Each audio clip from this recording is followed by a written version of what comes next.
এই ভিডিওতে আমরা আলোচনা করব লেয়ার এবং লেয়ার স্টাইলস কি। এর পাশাপাশি আমরা কিছু এক্সপেরিমেন্ট করার চেষ্টা করব লেয়ারের উপর কি কি এফেক্ট ব্যবহার করা যায়। তো আমরা জানি ফটোশপটা হচ্ছে একটা ফটো রিয়েলিস্টিক অ্যাপ্লিকেশনস। ফটোর উপর এডিটিং করা, চেঞ্জেস করা, কাস্টমাইজেশন করা, এগুলো হচ্ছে তার মূল কাজ। তো আমরা কি করলাম, একটা ফটোশপের একটা ডকুমেন্টকে বা টিকটক বোর্ডকে 3টা লেয়ারে কনভার্ট করলাম। আমরা আমাদের লেয়ারের অপশনটা যদি পেতে চাই, প্রধানত আমাদেরকে যা করতে হবে, উইন্ডো থেকে লেয়ারের অপশনটা এখান থেকে এনেবল করতে হবে এবং এই অপশনটা আমরা চাইলে এটাকে নিচে উপরে যে কোনো জায়গায় রাখতে পারি। তাহলে আমরা এখানে রেখে দিলাম। ব্যাকগ্রাউন্ড যেটা, তা হচ্ছে আমাদের মূল ডকুমেন্টের একটা ব্যাকগ্রাউন্ড হোয়াইট, এটা অলরেডি ডিফল্ট দেয়া থাকে। এরপর আমাদের এখানে একটা ব্যাকগ্রাউন্ড আছে বা এটা লেয়ার 1 আছে। এই লেয়ার 1টাকে আমরা এটাকে কি ধরতে পারি, বেস বোর্ড। বেস বোর্ড এটাকে আমরা যদি হিডেন করে দেই, বেস বোর্ডটা হিডেন হয়ে গেল। আমরা যদি এটাকে সিলেক্ট করি আবার, তাহলে এটা অ্যাক্টিভ হয়ে যাবে। এরপর আমাদের আমরা সার্কেল নামের একটা বক্স বা টিক করতে পারি। ওকে, সার্কেল বক্স এটা, এবং এটা হচ্ছে আমাদের ক্রস বক্স। এখন আমাদের হাতে লেয়ার আছে কয়টা? আমাদের হাতে 4টা লেয়ার।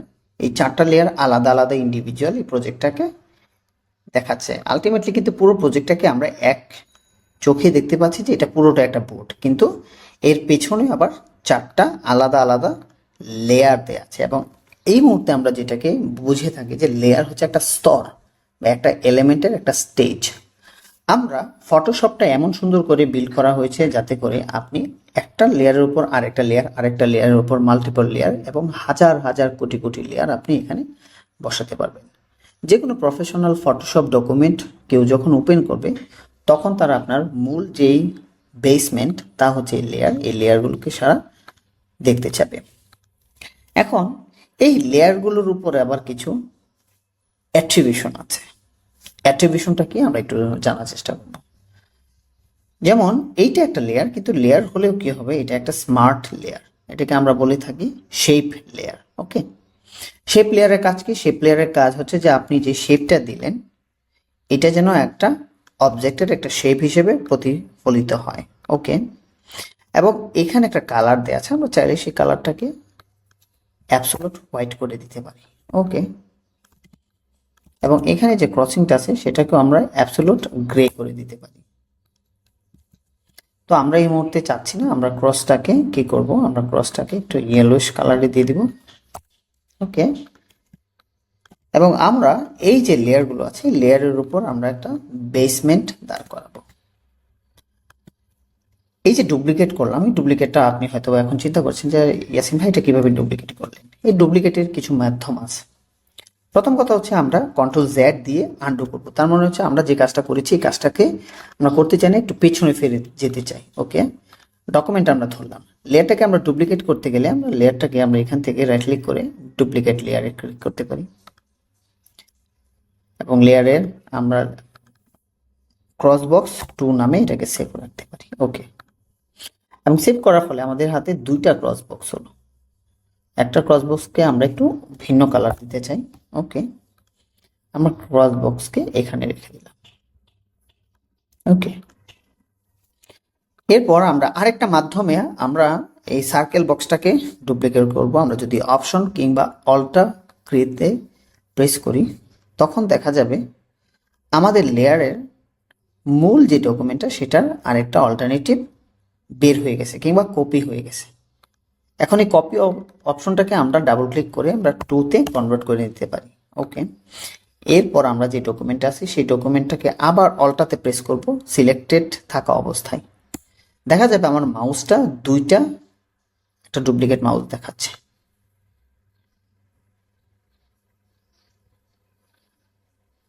ওকে, এখন আমরা সিমিলারলি আমরা আমাদের যে ডকুমেন্টগুলো আছে সেই ডকুমেন্টগুলোকে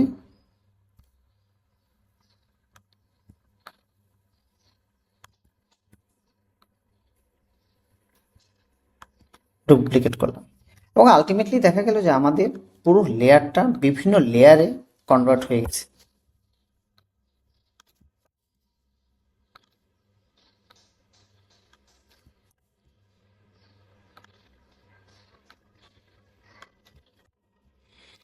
তো ফাইনালি আমরা কি করলাম, আমাদের যে লেয়ারটা পুরো অনেকগুলো লেয়ারকে সাজিয়ে আমরা কি করলাম, এটাকে একটা ডকুমেন্ট বানালাম এবং এটা হতে পারে একটা সুন্দর একটা স্ট্যান্ডার্ড ডিজাইনের একটা অংশ। এখন আমরা এই লেয়ারের উপর আমরা তো লেয়ারটা বুঝে গেলাম যে আমাদের মূল লেয়ারটা থেকে তৈরি হয়। এখন এই লেয়ারটার আরো কিছু নতুন এডিশনাল লেয়ার আমরা তৈরি করার চেষ্টা করব।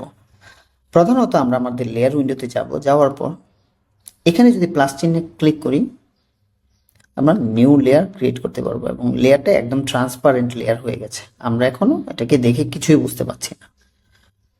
যদি আমরা এখানে কোনো কিছু সিলেক্ট করি, আমরা অতটুকু সিলেক্ট করলাম, এই লেয়ার ওয়ানটাকে আমরা এখানে কোনো কিছুতে কনভার্ট করব, তখন দেখা যাবে আমরা এটাকে একটা কালার দিতে চাইলে আমরা কালার দিতে পারলাম এবং আমাদের যেই অপশনটা আছে সেটা লেয়ার ওয়ানের ভিতরে চলে আসলো। এরপর আমরা একই লেয়ারটাকে আমরা যদি টুলস থেকে এডিট টুলসটা নিই, তার জন্য আমাদেরকে প্রেস করতে হবে, ইরেজার। এরপর আমরা ইরেজার টুলটাকে ধরলাম, আসার পর আমরা ইরেজার টুলটাকে এখানে দেখতে চাইলাম যে আমাদের ইরেজার টুলের সাইজটা কতটুকু, আমরা ছোট বড় করতে পারবো। আমাদের সাইজটা একটু বড় হয়ে গেছে, আমরা এটাকে ইরেজার সাইজটাকে একটু ছোট করে নিলাম, ওকে, কিংবা হালকা একটু বড় করে নিলাম। আমরা ইরেজার টুলের সাহায্যে আমরা এই ডকুমেন্টটা কিছুটা এডিট করতে থাকলাম এবং সাইজ যদি আমাদের প্রয়োজন একটু বড় হয় আমরা আমার কিবোর্ড থেকে থার্ড ব্র্যাকেট অ্যাঙ্গেল ব্র্যাকেট গুলোকে বড় করলাম। এরপর আমরা এটাকে মুভ টুলে ধরলাম এবং মুভ টুলে ধরার পর আমরা এটাকে চাইলে বড় ছোট যে কোনো কিছু করতে পারি। তারপর আমরা যদি চাই এটাকে আমরা ফিল্টার বা আলটিমেটলি আমি জাস্ট একটা এক্সপিরিয়েন্স দেখাচ্ছি আপনাদেরকে, ফিল্টারের মধ্যে আমরা নয়েজ অ্যাড অন করতে পারি।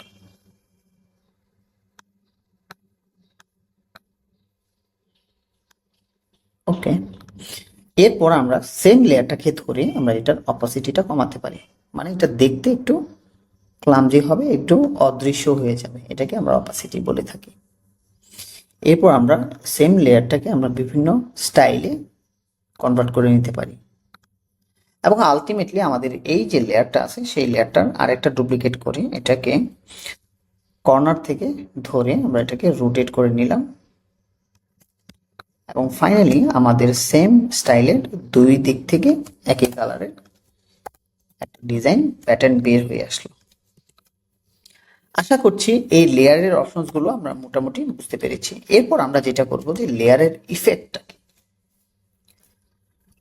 ইফেক্টটাকে এরপর আমরা আবার ব্লেন্ডিং মোডটাকে এক্সারসাইজ করব। এখন আমরা যে কোনো একটা লেয়ারকে ধরলাম বা আমরা সার্কেল বক্সটাকে ধরলাম। এখন এই লেয়ারের অনেক কিছু আছে ফাংশনস, মানে এই লেয়ারটাকে ধরে আমরা চাইলে আমাদের ইচ্ছে মাফিক যা কিছু পসিবল সবই করতে পারবো।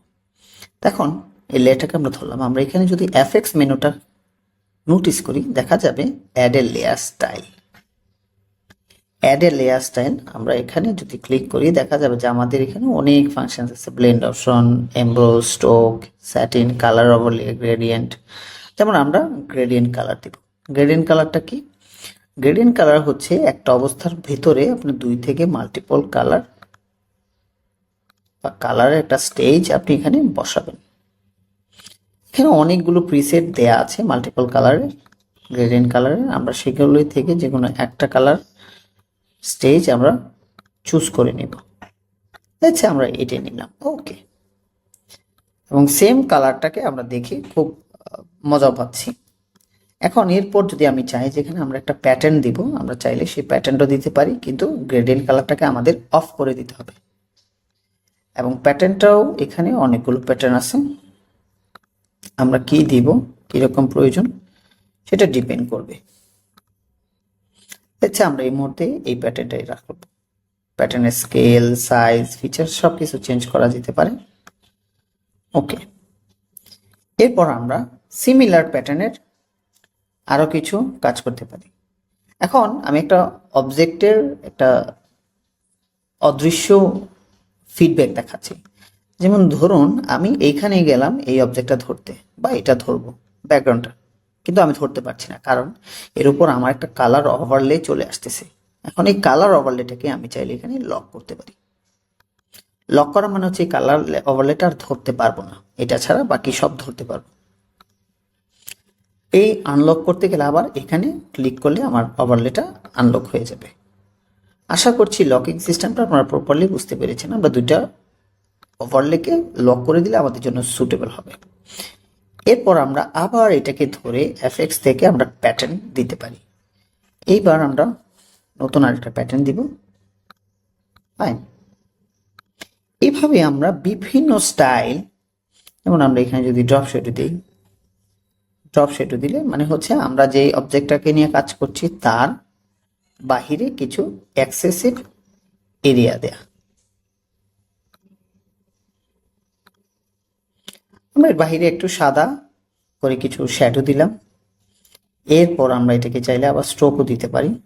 স্ট্রোকটাকে আমরা আউটসাইড ইনসাইড যে কোনো ভাবে দিতে পারি এবং 1 দিতে পারি। আমরা এটাকে ধরে হলুদ, লাল যে কোনো একটা কালারে আমরা এটাকে কনভার্ট করতে পারি এবং এটাকে আমরা সাইজটা বড় ছোট করতে পারি। সো দ্যাটস মিন আমাদের প্রত্যেকটা অবজেক্টের জন্য আলাদা আলাদা করে স্টাইল আমাদের কাছে প্রি ডিফাইন আছে। এখন আমার চিন্তাধারা, আমার ক্রিয়েটিভিটির উপর নির্ভর করবে বাকিটা, যে আমি কতটুকু নিতে পারি, কতটুকু চিন্তা করতে পারি। এখন এই লেয়ার্সগুলোকে আমরা কি করতে পারি, প্রত্যেকটা লেয়ার্সকে আমরা এখানে চাইলে যেমন circle box, circle box, circle box, circle box, circle box, sorry cross box, আমরা এই সার্কেল বক্সটাকে সবগুলোকে ধরে আমরা যদি এখানে যাই, আমরা একটা গ্রুপ ক্রিয়েট করতে পারি। Let's create a group. এই গ্রুপের নাম হচ্ছে সার্কেল। এবং এইখানে আরো কিছু অবজেক্ট আছে, সবগুলোকে ধরে আমরা কি করতে পারি, একটা ক্রস। এখন দুইটা গ্রুপ আমাদের অবজেক্টের হয়ে গেছে। আমরা যদি ক্রসগুলোকে বন্ধ করে দিই, আমাদের ক্রসগুলো চলে গেল। সার্কেলগুলোকে বন্ধ করে দিলে আমাদের সার্কেলগুলো চলে গেল। এবং আমরা যদি বেসটাকে বন্ধ করে দিয়ে অফ করে রাখি, তাহলে আমাদের বেসটাও চলে যাবে। সো আমাদের অবজেক্টের ফটোশপের যে ডকুমেন্টগুলো আমরা বানাবো, এই ডকুমেন্টগুলো আমাদের এডিটেড এরকম ফরম্যাটে যদি অ্যারেঞ্জ থাকে, তখন আমরা এটাকে নিয়ে আমাদের ক্লায়েন্টরা আমাদের কাছ থেকে ফাইলগুলো নিয়েও কাজে লাগাতে পারবে, ভবিষ্যতের জন্য আপডেট রাখতে পারবে। ফটোশপ হচ্ছে মূলত এডিটিং সফটওয়্যার, এবং এডিটিং করার জন্য এর থেকে ভালো অর্গানাইজেশন আমার চোখে কখনো ধরা পড়েনি। আশা করছি ফটোশপের লেয়ারিং প্যানেলটাকে আপনি খুব ভালোভাবে অবজার্ভ করেছেন এবং এখান থেকে জানা শিক্ষা আপনার মাঝে অনেক কিছু তৈরি করার আগ্রহ জাগিয়ে তুলেছে।